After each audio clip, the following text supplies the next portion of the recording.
নমস্কার বন্ধুরা, আশা করি আপনারা সবাই ভালো আছেন। আজকে দেখাবো কাঁঠালের দানা দিয়ে মাছের মাথা দিয়ে পুঁইশাকের ঘ্যাট।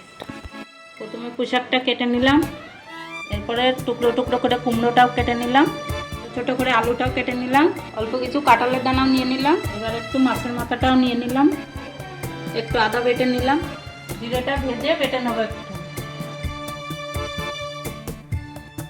একটু কাঁচা লঙ্কা চিড়ে নিলাম। মাথাটা এবার হলুদ লবণ দিয়ে মাখিয়ে একবারে ভেজে নেবো।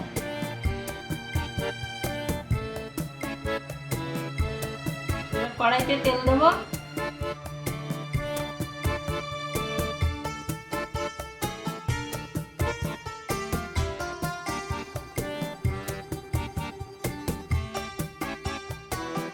ওই তেলের ভিতরে ফোড়ন দিয়ে দেবো, শুকনো লঙ্কা, তেজপাতা, পাঁচফোড়ন।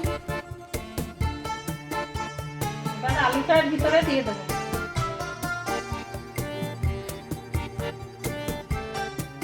আলুটা ভাজা হয়ে গেছে লাল লাল করে, আর কাঁঠালের দানাগুলো দিয়ে দেবো, এর ভিতরে কুমড়োগুলো দিয়ে দেবো।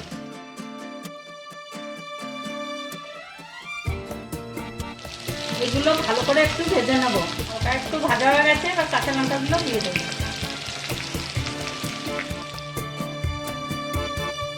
আদা বাটাটাও দিয়ে দেবো।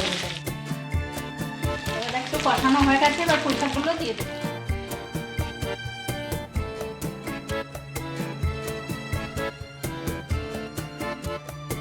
এবার লবণ দিয়ে দেবো,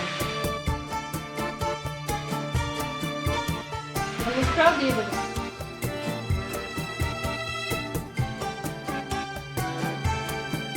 মাথাগুলো এর ভিতরে দিয়ে দেবো। এবার ভালো করে নাড়িয়ে চাড়িয়ে ঢাকা দিয়ে রাখবো।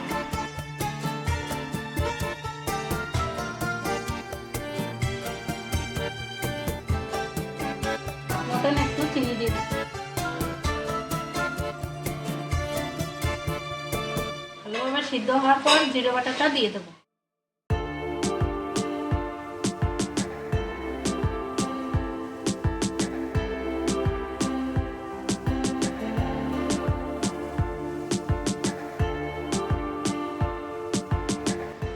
পুঁইশাকের ঘ্যাট হয়ে গেছে, এবার নামিয়ে দেবো। মাছের মাথা দিয়ে পুঁইশাকের ঘ্যাট তৈরি। আপনারা অবশ্যই জানাবেন কেমন লাগলো।